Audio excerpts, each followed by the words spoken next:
이제 우리 좀 본격적으로 토크를 해볼까요? 네. 미라 얘기 잘 들으셨나요? 저희가 지난 한 5년 동안 자존감 다이어트 프로그램 진행하면서 저희가 제일 많이 하는 일이 있겠죠. 뭐냐면 저희 그 여우님들의 다이어리를 읽고 막 분석하고 저희끼리 토론하고 분류하고 피드백하고 그런 일들을 매일매일 하고 있거든요. 거의 뭐 수천 건의 어떤 그런 자료들이 있는데 그 일을 하다 보면 어떤 게 생기냐면 어떤 그 유형이 생겨요. 유형이 생겨요. 많이 오랫동안 하다 보면. 근데 미라는 저희가 그동안 봐왔던 여우님 중에서 가장 최다수의 유형에 속하는 유형. 어떤 유형? 난 살찌는 체질이야. 네. 난 살찌는 체질이야 라고 생각하시는 분들 있으시면 속으로 조금 뜨끔 한번 해보시면 좋을 것 같은데 나는 살찌는 체질이야 라고 생각하는 사람들의 세 가지 어떤 공통점이 있어요. 첫 번째는 일단 다이어트를 한 도중에 나 어차피 살찌는 체질인데 뭐 하면서 합리화를 해요. 사실은 할 생각이 없는 겁니다. 네. 네. 살찌는 체질이야라는 마음을 이렇게 딱 깔고 있으면 안 해도 되잖아요. 그죠? 할 생각이 없는 겁니다. 그리고 두 번째는 그러면 당연히 실패하겠죠? 실패하고 나면 친구들이 야, 너 살 뺀다며? 다이어트 한다며? 이러면은 그때는 뭐라고 하죠? 나 살찌는 체질이라서 네, 핑계 대기에도 좋습니다. 그죠? 네.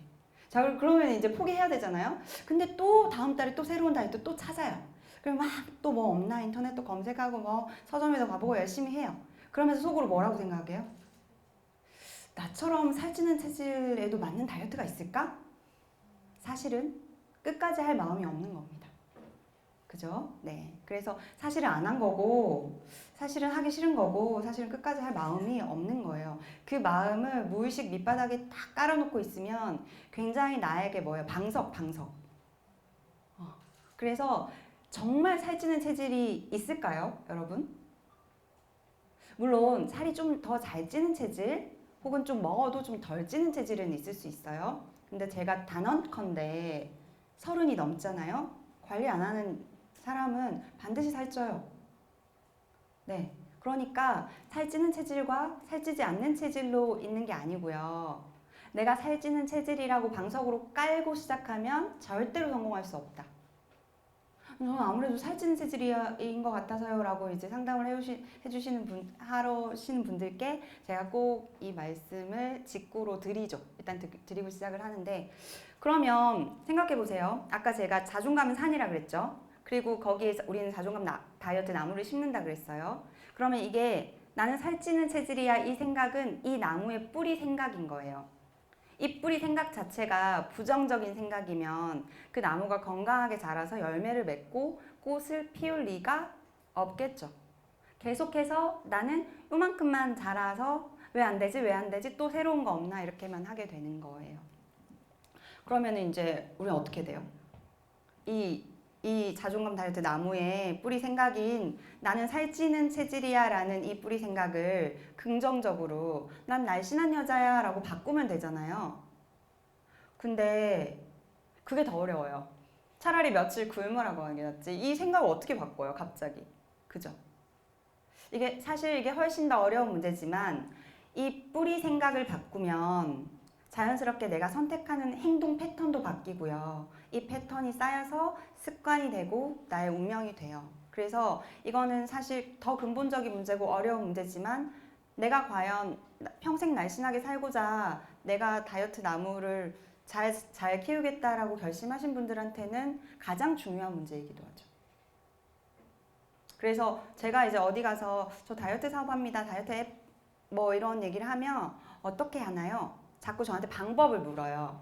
그럼 저는 뭐 예를 들면 네일을 받으러 간다던가 뭐 머리를 하러 간다던가 그러면은 제가 뭐 무슨 일 하세요? 이러면 다이어트 사업합니다. 이러면 자꾸 방법을 묻는데 저는 그때 입을 닫거든요. 아 나중에 혹시 기회 되면 우리 길게 얘기할 시간 있으면 얘기해요. 이러고 얘기 안 한단 말이에요. 방법을 모르진 않는데 그 더 근본적인 문제에 한 번쯤 깊게 고민해 보는 게 필요하다는 거죠. 그러면 미라는 살찌는 체질이야라는 생각을 제가 오늘 이 주인공을 선택을 했으니까 바꿨겠죠? 어떻게 바꿨을까요? 그러면은 이 뿌리 생각 바로 밑에 뭐가 있냐면 기저감정이라는 게 있어요. 나의 부정적인 생각을 이렇게 뿌리 내리게 영양분이 되는 기저감정이 있는 거예요. 그 기저감정도 긍정적인 기저감정이 있고 부정적인 기저감정이 있겠죠? 그런데 우선 나한테 가장 영향을 많이 주는 기저감정이 뭔지를 좀 알 필요가 있어요. 사람마다 다 달라요. 왜 우리가 어렸을 때는 그냥 기분이 나면 그대로 표현하잖아요. 화나면 화내고 그리고 막 이렇게 해맑게 웃기도 하고. 근데 성인이 되면서 어떻게 되죠? 감정을 그대로 드러내면 사회생활 못 하겠죠. 그래서 이제 감정이 켜켜이 쌓인단 말이에요. 그래서 그러다가 이제 중간에 뒤틀리기도 해요. 그렇기 때문에 사람마다 제일 1층에 있는 기저감정이 뭔지, 나한테 가장 영향을 많이 주는 기저감정이 뭔지를 알면 이 자존감 다이어트의 열쇠를 굉장히 쉽게 열 수 있어요. 그래서 기저감정, 나한테 영향을 가장 많이 주는 기저감정이 뭔지 알고 뿌리 생각이 난 살찌는 체질이야 해서 난 날씬한 여자야 라고 바뀌면 그 다음부터는 굉장히 쉬워져요. 이제 그 좀 더 방법론적인 부분은 오늘 시간이 많이 부족하니까 여러분들의 기저감정, 여기 오신 분들의 기저감정이 뭔지, 내가 미라랑 무엇이 닮았고 무엇이 다른가를 한번 생각해 보시면 좋을 것 같아요.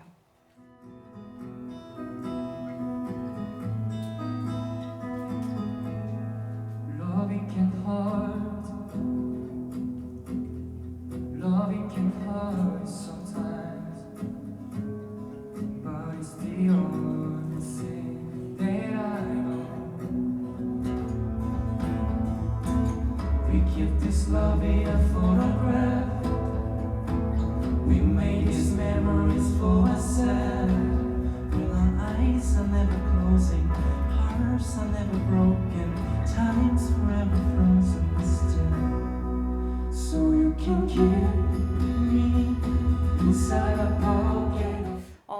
어떤 결론을 내렸냐면 불편함 때문에 그게 못 견디겠으니까 다시 돌아갔고요. 살이 찌는 과정에서 불안함을 느꼈던 거예요. 그래서 자기한테 정말 영향을 줬던 감정은 불편함이거든요. 불편함. 그러면 미라는 이제 그때서부터 좀 달라졌어요. 아, 내가 불편함을 굉장히 싫어하는 사람이구나 라는 걸 느낀 거죠. 그럼 불편함의 반대말이 뭘까요? 편안함, 그죠? 그래서 우리 자존감 다이어트 할 때 나의 기저 감정을 바탕으로 나의 라이프를 설계하라 그랬잖아요. 그래서 이제 미라는 편안한 사람과 만나는 거, 그리고 편안한 어떤 관계를 유지하는 거, 편안한 일상 시간을 우리가 이제 사회생활 하면서 다 그렇게 할 수는 없지만 그 시간을 최대한 늘리는데 자기의 목표를 뒀어요. 그렇게 해서 오늘 다이어리 다 받으셨잖아요. 그죠? 다이어리 다 받으셨죠? 네. 마음에 드셨으면 좋겠는데 저희 열심히 준비했거든요. 그 다이어리를 미라가 같이 채운 거를 제가 지금 좀 보여드릴 거예요. 사실 미라가 최근 한 1년 정도 감량한 체중을 유지하고 있거든요. 근데 본래 아까 이야기 속에서 미라의 체중이 얼마였던지 기억하시는 분? 47에서 막 8로 올라갔다가 이제 9를 막 가고 있었다 그랬잖아요. 그때가 24살이었는데, 그죠? 지금 28살이었는데, 28살인데, 한 1년 정도 체중 유지하고 있어요. 근데 몇 킬로 정도 유지하냐면, 저랑 얘기를 하다가 편안하게 느낄 수 있는 체중을 설정해보자, 이렇게 얘기를 했거든요. 그래서 52로 했어요, 52로. 근데 놀랍게도 52로 정해놓으니까 51.xx 되는 날이 더 많았다는 거. 그래서 지금은 51.xx를 1년 이상 유지했으니까 저희 이제 경험상 보면 1년 이상 유지하신 분들은 계속 평생 유지하세요. 그러니까 그냥 다른 뭐 굶어서 빼는 다이어트 이런 게 한 게 아니라 자기한테 맞는 방법을 1년 이상 유지했다면 계속 유지하시는 거죠. 그러니까요. 여러분 머릿속에 미라 얘기 들으면서 아마 미라의 비주얼이 이렇게 좀 상상이 됐을 것 같은데 미라는 어디가 제일 예쁠까요? 얼굴? 또 어디? 왠지 예쁠 다리. 또 가슴. 좋아요. 네. 제가 미라 이 부분은 정답이 안 나왔는데 가장 자신 있는 신체 부위가 의외로 허리였어요, 미라는. 근데 아까 왜 청바지 때문에 그렇게 막 자기 혼자 끙끙거렸냐면 가장 자신 없는 부위가 허벅지. 그래서 허벅지 사이즈에 맞추면 항상 허리가 크고 자기는 다리가 들어가나 못 들어가나 이게 항상 이렇게 굉장히 강도가 쫓아오는 기분을 느꼈던 거죠. 그러면 미라는 자존감 다이어트 이후로 어떤 방법을 찾았을까요? 아까 마지막 얘기에서 엄마 지난주에 나 청바지 빨아놓으려고 내놓은 거 빨았어요? 막 물어보고 막 혼자 막 자신 있게 입어보고 예쁘네 막 이러잖아요. 그러기 쉽지 않잖아요, 그죠? 미라는 지금 어떤 방법을 찾았을까요? 누가 정답 말했어. 방금 좀 전에 수선. 수선. 맞아요. 네. 27에서 28로 바꿨고요. 그 사이즈에 맞춰서 허리를 줄였어요. 네, 그랬더니 너무 편하고 자기한테 꼭 맞는 거예요. 네. 그렇게 지금은 그 사이즈를 예전에는 막 불안함을 느끼면서 막 다시 60kg까지 올라가고 그랬을 때는 다시 30 막 입고 이랬었거든요. 근데 지금은 28 사이즈 사서 허리 수선해서 자기 바지를 자기가 만든 거죠. 그래서 너무 예쁘게 잘 입고 다니고 있죠. 네. 여러분 혹시 전신 거울 보세요? 어제 안 보죠? 네, 저도 예전에 그랬거든요. 전신 거울 보시는 분들은 이미 자기 안에 여우 DNA 있어요. 확실해. 너무 자신감 가지셔도 돼요. 전신 거울 의외로 많은 여성분들이 못 봐요. 자기를 이렇게 직접 이렇게 보는 게 쉽지가 않아요. 근데 옷 입고는 보잖아요. 근데 옷 벗고 볼 수 있는 사람 손 들어봐요. 모델 한혜진 씨가 그런 말을 했어요. 자기는 집에서 옷을 벗고 있대요. 왜 그러냐고 물어봤더니 옷을 입고 있으면 이상하게 살이 찌더라고요. 네, 내가 이렇게 있는데 막 돌아다녀요. 근데 집에 아무도 없으니까 가능하겠죠. 근데 이렇게 막 돌아다니는데 내가 막 먹으려고 하는데 내 뱃살이 막 겹쳐진 게 막 보여요. 못 먹는 거죠. 네, 네. 근데 우리는 진실을 회피하고 이렇게 박스티 같은 거 입고 이렇게 먹으면 잘 못 느끼니까 또 먹고 그러는데 모델 한혜진 씨는 그렇다고 하더라고요. 그러면은 전신 거울을 정말 벗고서 볼 수 있느냐 없느냐. 근데 이거는 어떤 용기의 문제가 아니라 굉장히 필요해요. 자기를 직접 이렇게 마주하는 게 회피하지 않고. 근데 미라의 경우에는 언제 보냐면 미라는 편안함이 기저 감정이라 그랬죠. 그럼 언제 볼까요? 아침에 바쁠 텐데.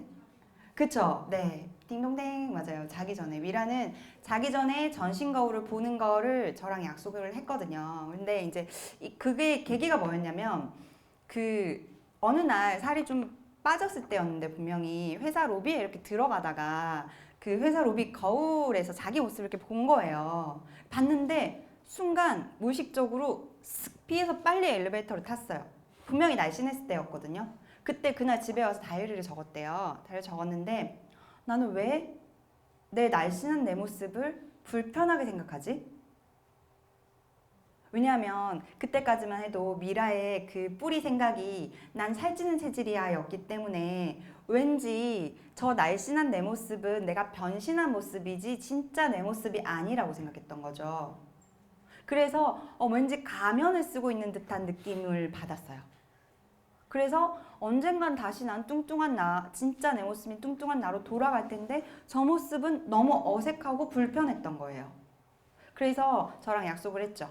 이제 하루에 한 번씩 자기 전에 한 1분도 좋다. 샤워하고 나와서 바디로션 바르잖아요. 그래서 바디로션 바를 때 거울 보자.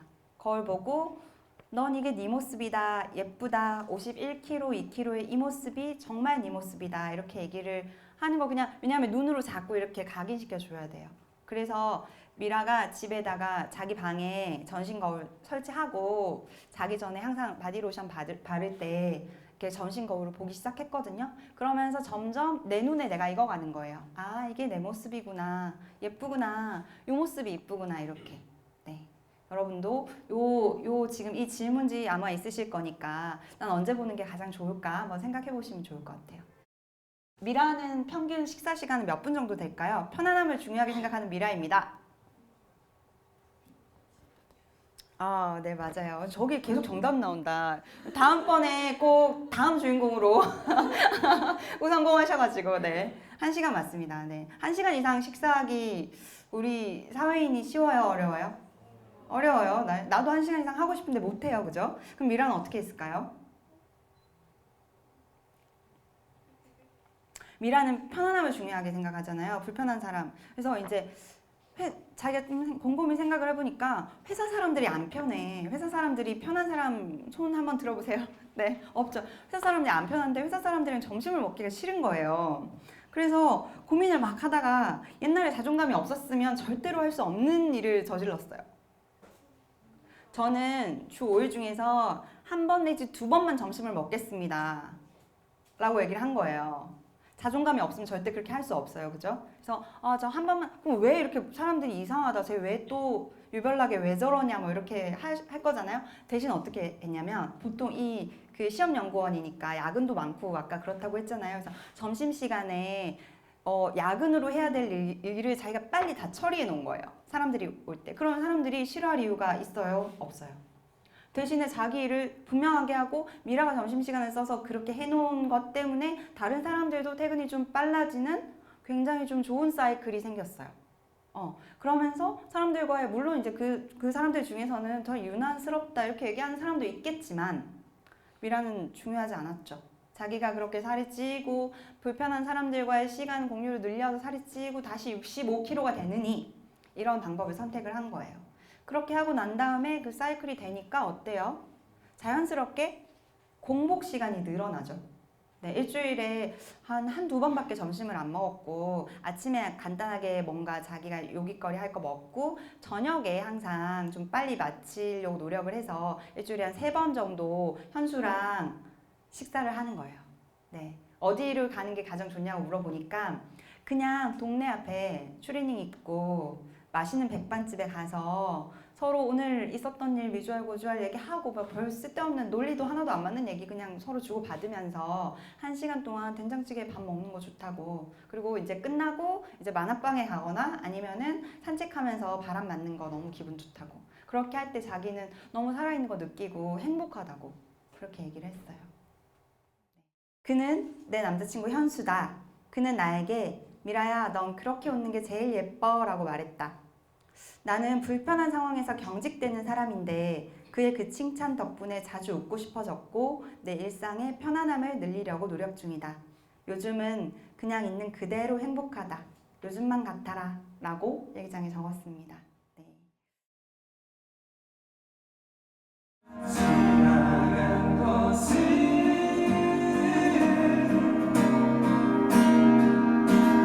그런 의미가 있죠. 떠나니에게 노래하세요. 후회 없이 사랑에 놀아봐요. 그대여 아무 걱정 마요. 그대여 아무 걱정 마요.